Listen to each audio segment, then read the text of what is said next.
आज जो चीज़ हम करने जा रहे हैं वो है आपके पास यंग्स मॉडुलस। अभी जो यंग मॉडुलस है बेसिकली ये एक मटेरियल की प्रॉपर्टी है जो कि ये बताता है कि किसी मटेरियल की लेंथ को बढ़ाना या उसको घटाना कितना मुश्किल है या कितना आसान है। इस चीज़ को हम सबसे पहले एक एनिमेशन से समझते हैं। ये एनिमेशन मैंने यूट्यूब के चैनल अशोका के से उठाई है जिसका टाइटल है stress strain and Hooke's law. अब इसमें आप देख सकते हैं कि ये कोई ना चिकनी मिट्टी से बना हुआ सिलेंडर टाइप है जिसको हम क्ले भी कहते हैं। चिकनी मिट्टी को इंग्लिश में क्ले भी कहते हैं। अब आप क्या करेंगे कि इसकी दोनों जानिब इस जगह पर भी और इस जगह पर भी क्या करेंगे, फोर्स लगाएंगे। जैसे कि आप अभी एनिमेशन में देखेंगे, जैसे ही फोर्स लगी तो फोर्स लगने की वजह से इस सिलेंडर की क्या होगी, लेंथ क्या होगी, वो बढ़ गई है। अब ये लंबाई बड़ी क्यों है इस सिलेंडर की, वो इस वजह से क्योंकि आपने दाएं जानिब भी इसको स्ट्रेच किया है यानी खींचा है और बाएं जानिब भी, तो दोनों जानिब से इसकी लेंथ क्या होगी, वो इंक्रीज हो गई है।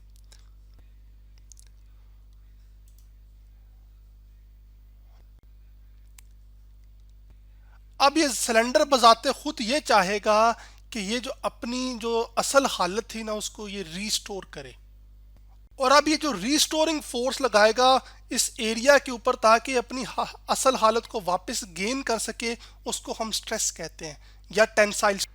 टेंसाइल स्ट्रेस इस वजह से कह रहा हूँ क्योंकि इसकी वजह से सिलेंडर की लंबाई में फ़र्क आ रहा है, यानी लंबाई बढ़ रही है।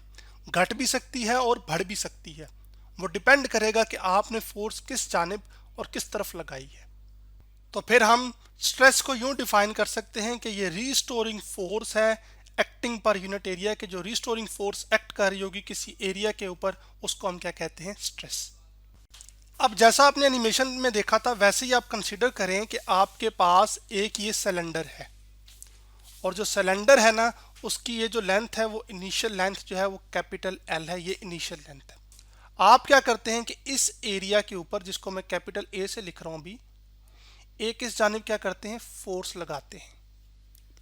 अब फोर्स लगाने की वजह से इसकी जो लेंथ है सिलेंडर की वो तब्दील हो जाती है, और वो तब्दील होके अब जो नई लेंथ है वो बन जाती है एल नॉट। अब असल में तो इतनी लेंथ थी ना ये वाली, अब इस लेंथ के लिहाज से जो चेंज आया है ना, जितना थोड़ा सा चेंज आया है उसको हम क्या कहते हैं, डेल्टा एल, यानी कि चेंज इन लेंथ। और वो जो चेंज इन लेंथ है आपके पास वो बेसिकली इक्वल होगा किसके, फाइनल लेंथ जो कि क्या है एल नॉट माइनस एल जो कि असल में क्या है, ओरिजिनल लेंथ।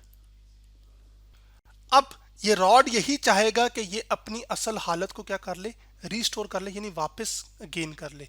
तो वो ये जो रीस्टोरिंग फोर्स लगाएगा इस एरिया के ऊपर, इसी को हम क्या कहते हैं, स्ट्रेस।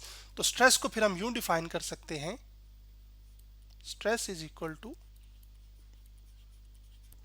Force over area. कौन सी फोर्स, रीस्टोरिंग फोर्स, जो कि इसको अपनी वापस अपनी असल हालत की जानिब लेकर आने की कोशिश कर रही होगी।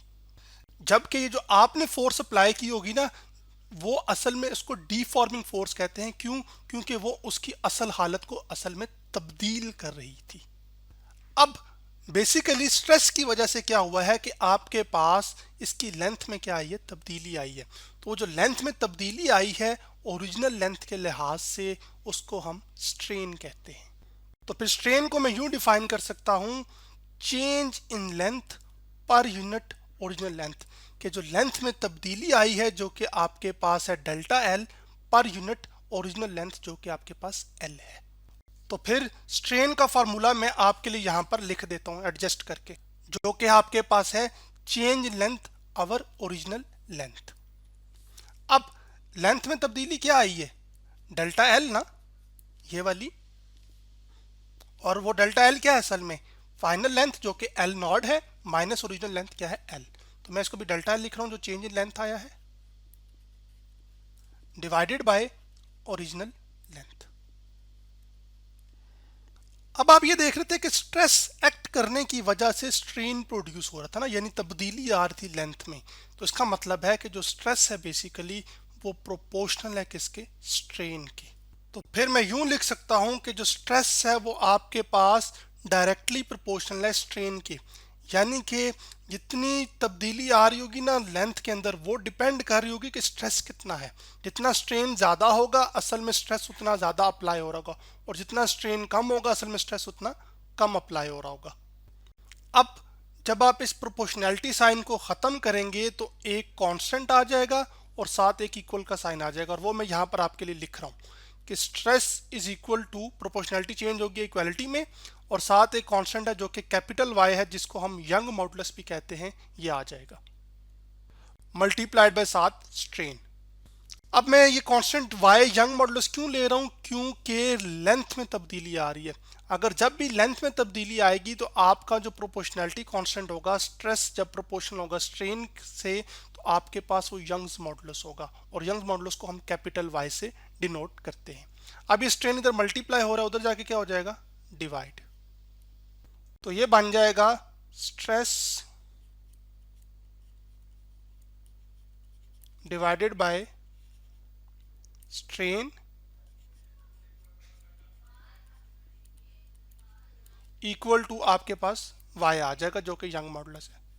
अब क्योंकि आपके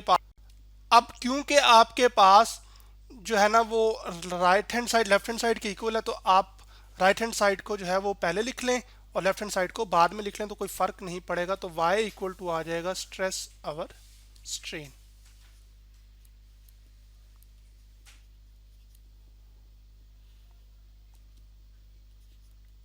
मैं आपके लिए मुकम्मल कर देता हूँ।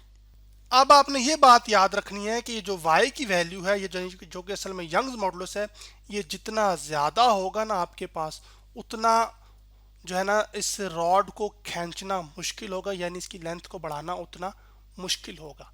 और जितनी ये वैल्यू कम होगी उतना आसान होगा कि आप इसको जो लेंथ है उसको या तो बढ़ा सकें या फिर घटा सकें। तो अब हम क्या करेंगे कि हम जो स्ट्रेस की वैल्यू वो पुट करेंगे एफ ओवर ए, और जो स्ट्रेन की वैल्यू है वो change in length divide by original length. तो आपकी आसानी के लिए मैंने ये चीज़ यहाँ पर लिख दी है, स्ट्रेस का फार्मूला भी लिख दिया है और स्ट्रेन का भी। तो अब हम इसके अंदर सब्स्टिट्यूट करते हैं और देखते हैं कि क्या नतीजा आता है। तो जो y है आपके पास वो आ जाएगा इक्वल टू, स्ट्रेस किसके इक्वल है, फोर्स पर यूनिट एरिया, तो मैं फोर्स लिखूंगा यहाँ पर यूनिट एरिया, जबकि जो स्ट्रेन है वो change in length divide by original length है, तो वो मैं यहाँ पे पुट कर देता हूँ डेल्टा एल। अब यहाँ पर आपको नजर आ रहा है कि फ्रैक्शंस है ना, डिवीजन्स में चीज़ें लिखी हुई हैं, तो ये जो चौथी टर्म है वो पहली के साथ मल्टीप्लाई हो जाएगी, और जबकि जो दूसरी है वो तीसरी के साथ मल्टीप्लाई हो जाएगी। तो आपके पास y बन जाएगा जो कि यंग मॉडुलस है basically, equal to F L divided by A into delta L. तो ये वो फाइनल रिलेशन है जो कि यंग मॉडुलस के लिए निकल कर आया है। अब ये जो यंग मॉडुलस है इसका यूनिट देख लेते हैं। अब आपको पता है कि जो फोर्स का यूनिट होता है वो न्यूटन होता है, लेंथ का यूनिट क्या होता है, मीटर होता है, डिवाइडेड बाय कर दूंगा मैं, एरिया का यूनिट क्या होता है, मीटर स्क्वायर, और चेंज इन लेंथ भी तो लेंथ ही उसका क्या होता है, मीटर। तो ये मीटर मीटर से क्या हो जाएगा, कैंसिल। तो आपके पास आ जाएगा न्यूटन। जब ये नीचे से ऊपर जाएगा ना तो पावर इसकी माइनस हो जाएगी, तो ये पर स्क्वायर मीटर बन जाएगा, न्यूटन पर स्क्वायर मीटर, जो कि असल में y का यूनिट है, यानी यंग्स मॉडुलस का यूनिट है। और असल में जो यंग्स मॉडुलस के यूनिट हैं वही बेसिकली किसके हैं, स्ट्रेस के हैं। क्यों, क्योंकि स्ट्रेस क्या है, फोर्स पर यूनिट एरिया, तो फोर्स का यूनिट क्या होता है, न्यूटन, जो मैंने यहाँ पे सब्स्टिट्यूट किया था, और एरिया का यूनिट क्या होता है, मीटर स्क्वायर। तो जब ये डिवीजन से ऊपर जाएगा, यहाँ पर अगर आप देखेंगे मैं लिख ले भी देता हूँ, तो एरिया का मीटर स्क्वायर होता है, तो जब डिवीजन से ऊपर जाएगा तो पर स्क्वायर मीटर बन जाएगा।